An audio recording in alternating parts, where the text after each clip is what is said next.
وہ راستے ادھر ادھر والے راستے ہیں، وہ راستے تفرقہ پھیلانے والے راستے ہیں۔ ثم آتینا موسیٰ الکتاب، پھر دی ہم نے موسیٰ کو کتاب، تماماً پوری کرنے کے لیے نعمت، یعنی کون سی کتاب؟ تورات، علی الذی احسن، اس پر جو جس نے نیکی کی۔ ٹھیک ہے، اب یہاں پر ایک کوالٹی کتاب کی ہے، کیا بتائی جا رہی ہے کہ کتاب جو ہے وہ نیکیوں کو، جتنے بھی اللہ تعالیٰ نے نعمتیں دی ہوتی ہیں اس کو پوری کر رہی ہوتی ہے۔ ٹھیک ہے، اب ان کا بھی کیا تھا کہ فرعون سے اللہ تعالیٰ نے نجات دی ان کو، اور ان کو دوسری جگہ بسایا، غلامی سے آزاد کرا۔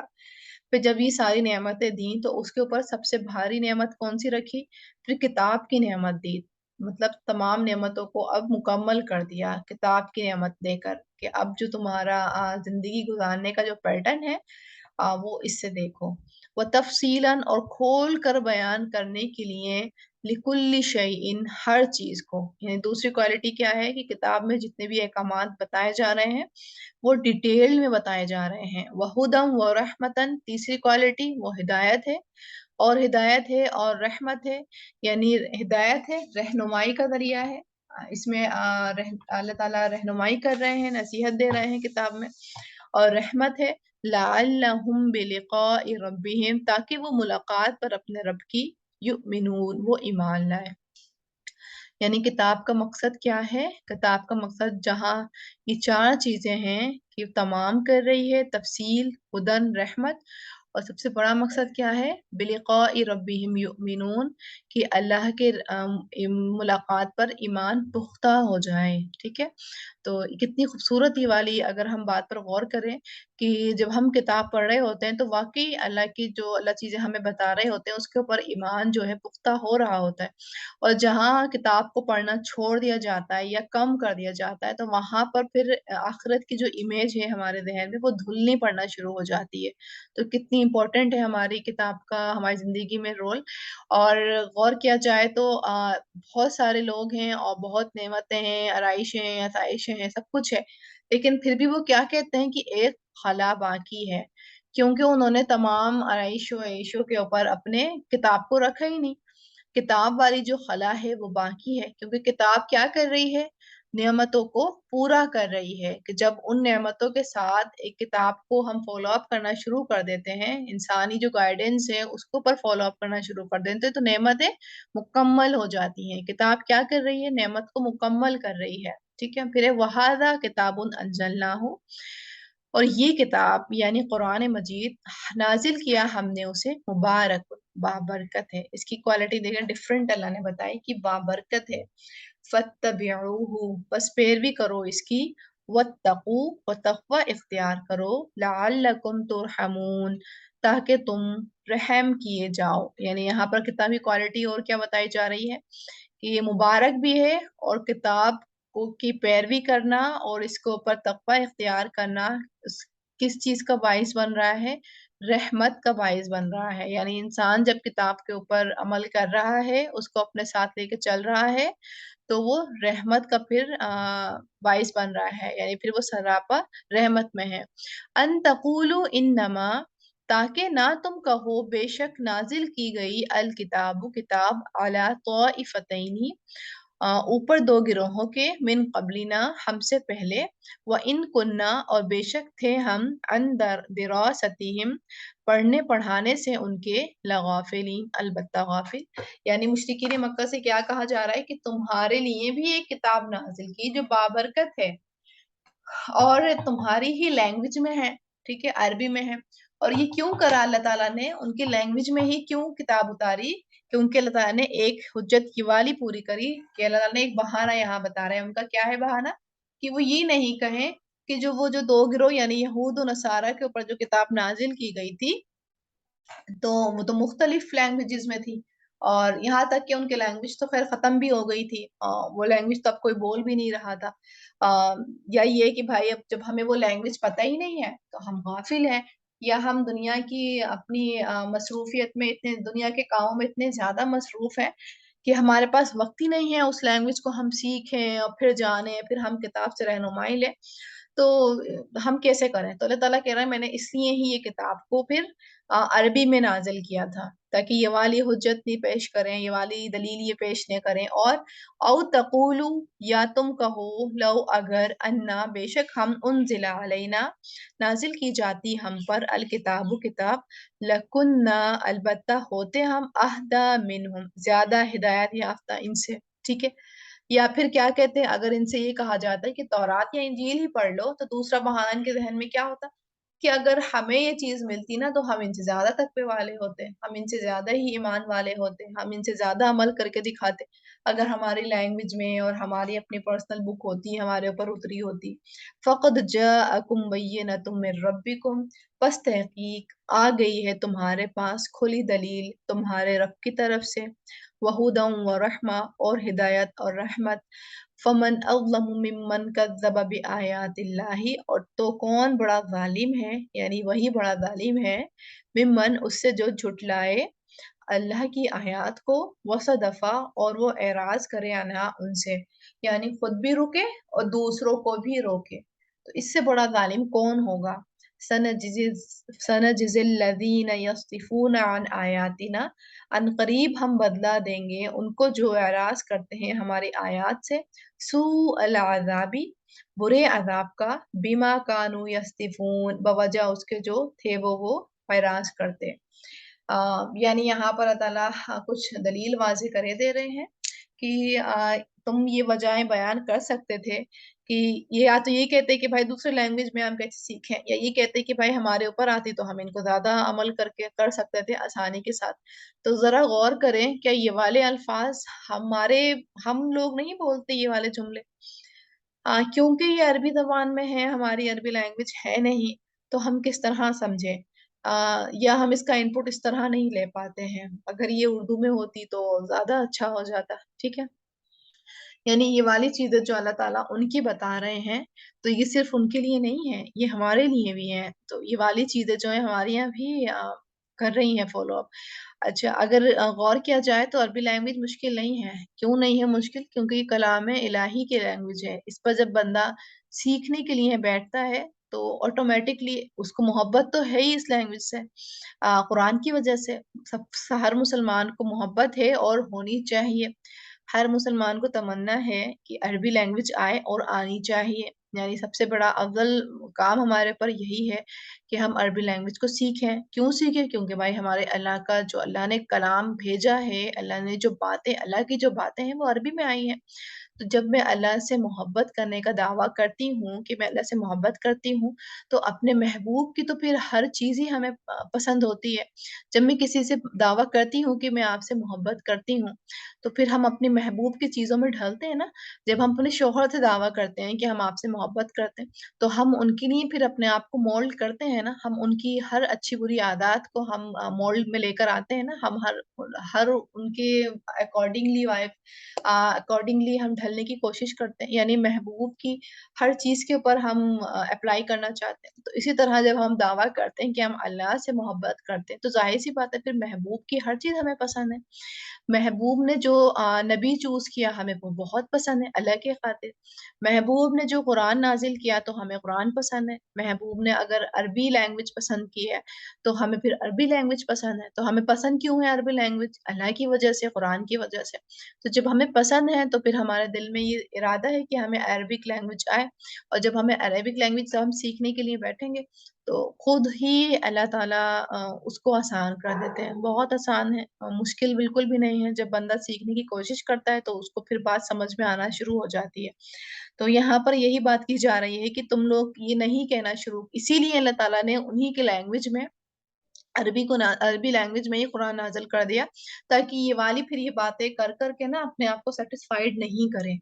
ان کو یہ بات سمجھ میں آ جائیں کہ یہ جو دلیلیں پیش کر رہے ہیں یہ غلط ہے، ٹھیک ہے؟ تو اس چیز پر ہم نے بھی پھر غور کرنا ہے کہ ہم کہاں کھڑے ہیں، اور جیسے کہ اللہ تعالیٰ کہہ رہے ہیں فَمَنْ أَظْلَمُ مِمَّنْ كَذَّبَ بِآيَاتِ اللَّهِ وَصَدَفَ عَنْهَا، تو جو جھٹلائے اللہ کی آیات کو اور جو روکے اعراض کرے، جھٹلانا لٹرلی معنوں میں تو وہی ہے سامنے سے کیا، یہ تو جھٹلاتے ہی تھے پورے قرآن کو، لیکن ہم اپنے لائف میں غور کریں تو ہم بظاہر نہیں جھٹلاتے کیونکہ ہمیں بہت عقیدت ہوتی ہے قرآن سے،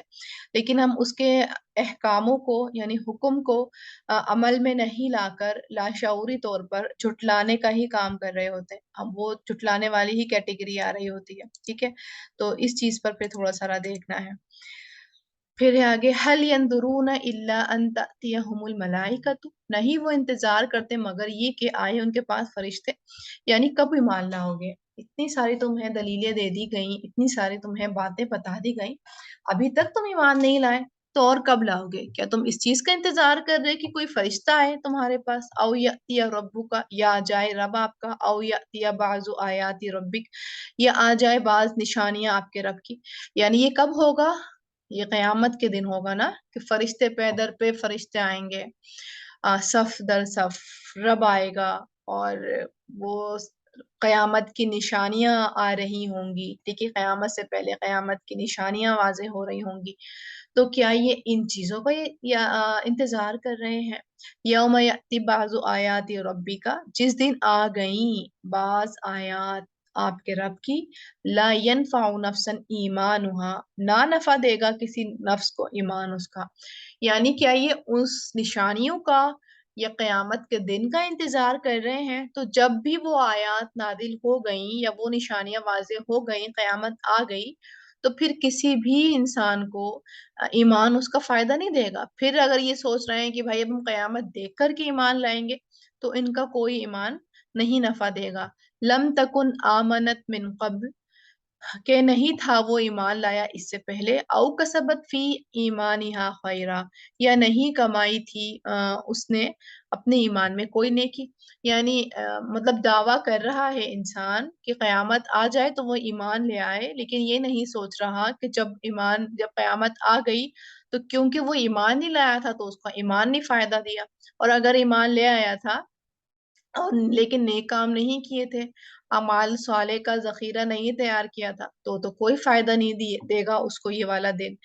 قل انتظروا، کہہ دیجئے انتظار کرو، انا منتظرین، بے شک ہم بھی انتظار کرنے والے ہیں۔ تو کیا کہا جا رہا ہے؟ ان کو وارن کیا جا رہا ہے کہ بھائی اب تم انتظار ہی کرو، فائنلی پھر ہم بھی دیکھیں گے کہ تم کیا لے کر کے آؤ گے۔ تو کتنی زیادہ اسکیری آیات ہیں کہ انسان اگر یہی سوچتا رہ جائے کہ یہ کام فیوچر میں ہوگا تو میں یہ کام کروں گا، تو یہ تو ہم نے ویسے بھی پڑھا ہے نا کہ یہ وائرس ہے، وائرس نمبر 4 ہے، جب تک تب تک انٹل دین، کہ جب تک یہ کام نہیں ہوگا تب تک میں یہ کام نہیں کروں گا۔ دیکھ لیں مشرکین مکہ کے اندر بھی یہ والا وائرس ایگزسٹ کرتا تھا کہ جب تک اللہ کی نشانیاں قیامت کی نہیں آ جائیں گی، فرشتے نہیں آ جائیں گے، رب ہم سے کلام نہیں کرے گا، تب تک ہم ایمان نہیں لائیں گے۔ اللہ پاک کیا کہہ رہے ہیں؟ تب تک تمہارا ایمان بھی پھر فائدہ نہیں دے گا۔ ان الذین فرقوا دینہم، بے شک وہ جنہوں نے فرقہ فرقہ کر دیا اپنے دین کو، وکانوا شیعان، اور ہو گئے وہ گروہ گروہ، لست منہم، نہیں آپ ان سے، فی شیء، کسی چیز میں، یعنی جب اتنی ساری چیزیں بتائی گئی ہیں لیکن پھر بھی انہوں نے دین میں چیزیں ایجاد کی اور دین ابراہیمی کا دعویٰ کیا، لیکن اس پر عمل کر کے نہیں دکھایا، پورے دین کو بدل دیا، سب کچھ چینج کر دیا، تو آپ کون؟ آپ کہاں ہیں؟ آپ پھر ان میں سے نہیں ہیں، یعنی آپ پھر ان سے الگ ہی کیٹیگری، آپ ان کے اندر نہیں ہیں شامل، ٹھیک ہے؟ انما امرهم الی اللہ، بے شک معاملہ ان کا طرف اللہ کے، ثم ینبئهم، پھر وہ بتا دے گا انہیں، بما کانوا یفعلون، وہ جو تھے وہ کرتے، ٹھیک ہے؟ تو بالکل بھی ان مجالس میں فٹ ہونے کی کوشش نہیں کرنی چاہیے جہاں پر اللہ کی نافرمانی ہو رہی ہوتی ہے، ٹھیک ہے؟ کیونکہ ہم یہ سوچتے ہیں کہ حقوق العباد کی کنڈیشن یہی ہے کہ ہم لوگوں میں گھل مل جائیں، بالکل یہی کنڈیشن ہے کہ ہم لوگوں میں گھل مل جائیں، لیکن ان کاموں میں ہم نہیں گھلیں گے ملیں گے جہاں پر اللہ کی نافرمانی کی جا رہی ہے، وہاں پھر ہم جدا ہی دکھیں گے، کیونکہ یہاں تو خیر آپ صلی اللہ علیہ وسلم کی کنڈیشن میں تو یہ ایمان اور لا ایمان والی بات ہو رہی تھی کہ ایک مشرک تھے تو آپ صلی اللہ علیہ وسلم ایمان والے تھے۔ ہماری کنڈیشن میں ایسا نہیں ہے کہ ایک مشرک ہیں اور ہم ایمان والے، ہماری کنڈیشن میں فرق کیا ہے کہ وہ ہدایت پر عمل نہیں کر رہے ہیں اور ہم ٹوٹی پھوٹی ہدایت پر عمل کر رہے ہیں، ٹوٹا پھوٹا عمل کر رہے ہیں ہدایت پر۔ تو بالکل بھی ان چیزوں میں فٹ ہونے کی نہیں کوشش کرنی جہاں پر یہ واضح ہو رہا ہے کہ وہ ہدایت پر عمل نہیں کر رہے ہیں، یعنی وہ الٹیمیٹلی اللہ کی نافرمانی کر رہے ہیں، تو ان جگہوں پر پھر فٹ نہیں ہونے کی کوشش کرنی، وہاں سے پھر جدا ہی ہونے میں بہتری ہے۔ اللہ تعالیٰ کہہ رہے ہیں نا کہ آپ پھر ان میں سے نہیں ہیں، آپ ان میں سے اپنے آپ کو مت شامل کریں، آپ ان میں سے نہیں ہیں۔ پھر ٹھیک ہے، من جاء بالحسنتی، جو کوئی لایا نیکی کو، فلہ عشر امثالہا، تو اس کے لیے ہیں 10 ہیں مثال اس کے۔ ومن جاء بالسیئۃ، اور جو کوئی لایا برائی کو، فلا یجزا الا مثلہا، تو نہ وہ بدلہ دیا جائے گا مگر مانند اسی کے، وہم لا یظلمون، اور وہ نہ ظلم کیے جائیں گے۔ یعنی اللہ کی کتنی بڑی یہ محبت کا دیکھیں طریقہ ہے، یہاں سے اللہ کی محبت دکھ رہی، کتنا زیادہ وہ محبت اپنے بندوں سے کرتا ہے کہ بندہ تو صرف ایک نیکی کر رہا ہے، یعنی وہ قرآن کا صرف ایک حرف پڑھ رہا ہے، اس کو 10 نیکیاں مل رہی ہیں، لیکن ہاں جب وہ گناہ کر رہا ہے تو ایک گناہ کے بدلے میں ایک گناہ، یعنی وہاں پر اللہ تعالیٰ یہ نہیں کہہ رہے ہیں کہ ایک گناہ کے بدلے میں 10 گناہ لکھے جائیں گے، نہیں، وہاں اللہ پاک کیا کہہ رہے ہیں کہ وہاں ظلم نہیں کیا جائے گا، یعنی وہ چیز اللہ تعالیٰ ظلم میں شمار کر رہے ہیں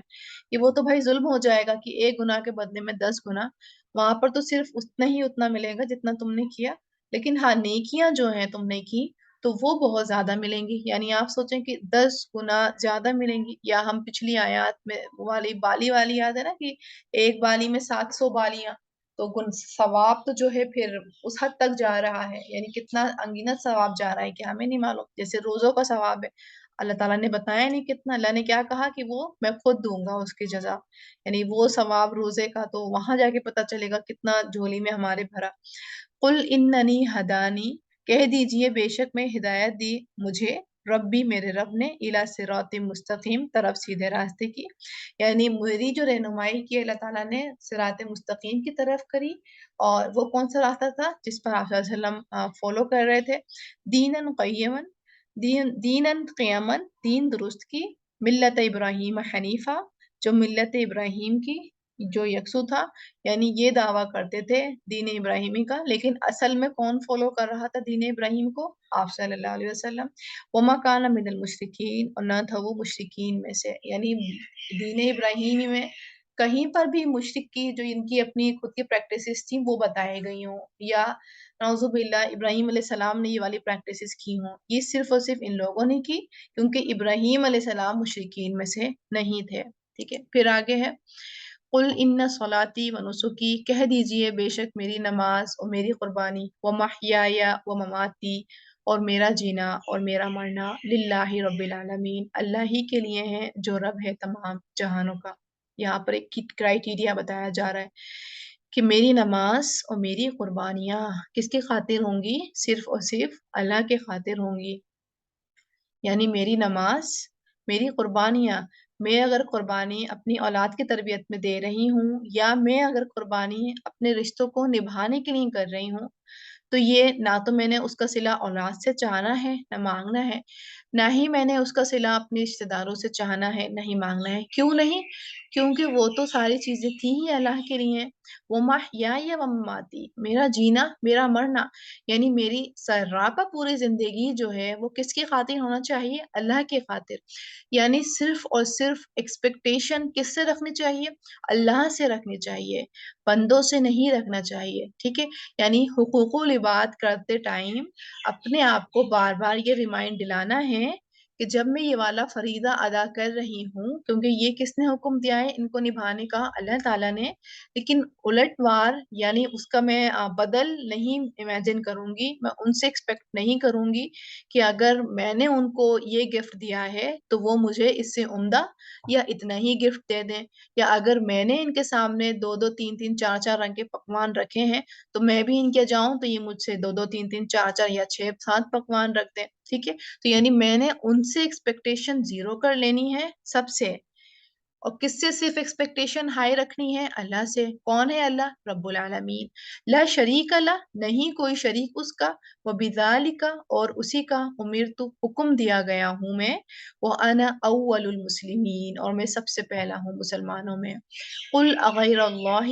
کہہ دیجئے کیا سوائے اللہ کے، ابغی ربن، میں تلاش کروں کوئی رب، وَهُوَ رَبُّ كُلِّ شَيْءٍ، حالانکہ وہ رب ہے ہر چیز کا، وَلَا تَكْسِبُ كُلُّ نَفْسٍ إِلَّا عَلَيْهَا، اور نہیں کماتا کوئی نفس مگر اس پر ہے وبال، یعنی اگر انسان نیک کام کر رہا ہے تو وہ اپنے لیے کر رہا ہے، اور برا کام کر رہا ہے تو اس کا وبال بھی اسی پر پڑ رہا ہے۔ وَلَا تَزِرُ وَازِرَةٌ وِزْرَ أُخْرَىٰ، اور نہیں بوجھ اٹھائے گی کوئی بوجھ اٹھانے والی بوجھ دوسرے کا، یعنی یہاں پر بحیثیت والدین ہم سپورٹ کر لیں گے اپنے بچے کو، اس کی کوتاہیوں کو بھی پردہ ڈال دیں گے، سب کچھ کر لیں گے، لیکن وہاں نہیں بچا سکتے، وہاں اس نے اپنا بوجھ خود ہی اٹھانا ہے، اور میں نے اپنا بوجھ خود ہی اٹھانا ہے۔ تو یہ پہلے سے ہی دنیا میں بچوں سے کلیئر کر دیں۔ آپ صلی اللہ علیہ وسلم کی تعلیم دیکھتے ہیں نا کہ آپ صلی اللہ علیہ وسلم نے کیا کہا تھا دنیا میں ہی جب تبلیغ کری تھی اہل مکہ میں، یہی تو کہا تھا کہ میرے چاہنے والوں جو مجھ سے لینا ہے وہ لے لو، لیکن وہاں میں تمہاری مدد نہیں کروں گا۔ تو یہ والی چیز ہمیں بتانی ہے، اپنے بچوں کو بھی تعلیم دینی ہے اس چیز کی کہ یہاں تو میں تمہارے غلط کاموں پہ بھی پردہ ڈالوں گا، یہاں میں سب کچھ تمہیں پروٹیکٹ کرنے کی جتنی بھی میری وسعت ہے اتنی کروں گا، لیکن وہاں پر میں کوئی بھی مدد نہیں کر سکتا۔ ثم الی ربکم مرجعکم، پھر طرف اپنے رب کے لوٹنا ہے تمہارا، فینبئکم بما کنتم فیہ تختلفون، پھر وہ بتائے گا تمہیں وہ جو تھے تم جس میں تم اختلاف کرتے۔ وَهُوَ الَّذِي جَعَلَكُمْ خَلَائِفَ الْأَرْضِ، اور وہی ہے جس نے بنائے تمہیں جانشین زمین کا، وَرَفَعَ بَعْضَكُمْ فَوْقَ بَعْضٍ، اور بلند کیا تمہارے بعض کو اوپر بعض کے، یعنی اہل مکہ ابھی تمہیں متولی بنائے رکھا ہوا ہے کعبہ ایمان کا، کعبہ کا، کہ تمہارے پاس کنجی ہے، لیکن یہ نہیں سوچنا کہ جانشین ہمیشہ تم بنے رہو گے، کیونکہ اللہ تعالیٰ نے بعض کے درجات بعض پر بلند کیے ہیں، یعنی زندگی میں اپس اینڈ ڈاؤنز آتے رہیں گے۔ کیوں آتے رہیں گے؟ کیونکہ یہ اللہ نے رکھے ہیں۔ غریبی اور امیری آتی رہے گی، کیوں آتی رہے گی؟ کیونکہ یہ اللہ تعالیٰ نے کرائٹیریا فٹ کیا ہوا ہے۔ درجات لیبلوکم فیما آتاکم، بلند کیا ہے تمہارے بعض کو اوپر بعض کے درجات میں، تاکہ وہ آزمائے تمہیں اس میں سے جو اس نے دیا تمہیں، ٹھیک ہے؟ یعنی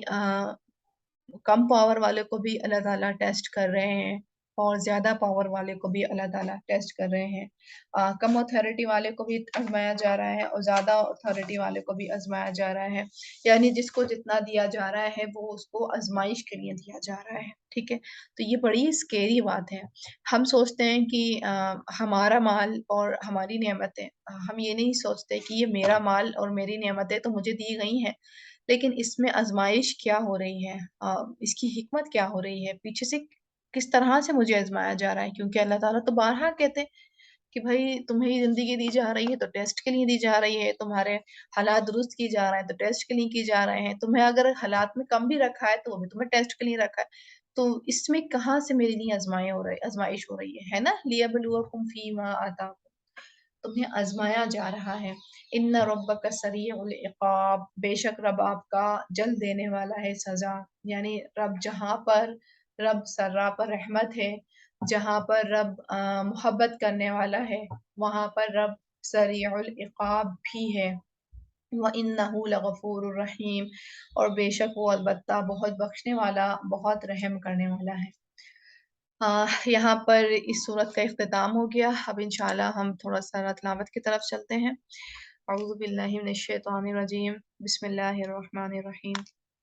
ایک منٹ۔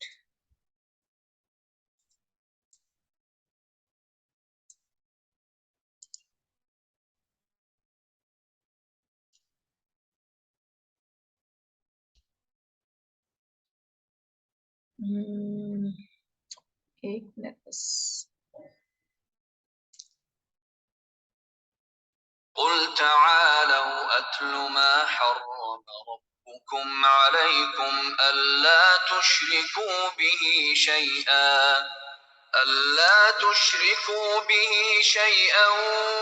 وبالوالدين إحسانا ولا تقتلوا أولادكم من إملاق، نحن نرزقكم وإياهم، ولا تقربوا الفواحش ما ظهر منها منها وما بطن ولا تقتلوا النفس التي حرم الله إلا بالحق ذلكم وصاكم به لعلكم تعقلون ولا تقربوا مال اليتيم إلا بالتي هي أحسن حتى يبلغ أشده وأوفوا الكيل والميزان بالقسط لا نكلف نفسا إلا وسعها وإذا قلتم فاعدلوا ولو كان ذا قربى وبعهد الله أوفوا ذلكم وصاكم به لعلكم تذكرون وأن هذا صراطي مستقيما فاتبعوه ولا تتبعوا السبل فتفرق بكم عن سبيله ذلكم وصاكم به لعلكم تتقون ثم آتينا موسى الكتاب تماما على الذي أحسن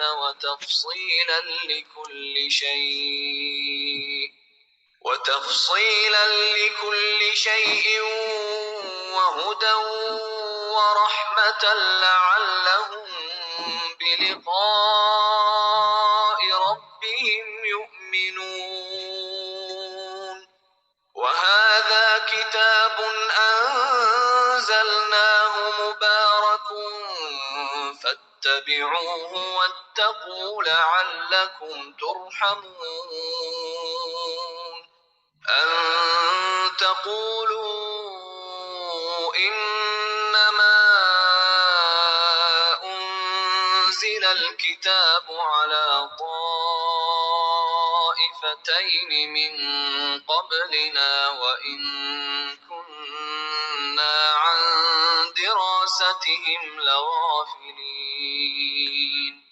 أو تقولوا لو أنا أنزل علينا الكتاب لكنا أهدى منهم فقد جاءكم بينة من ربكم وهدى ورحمة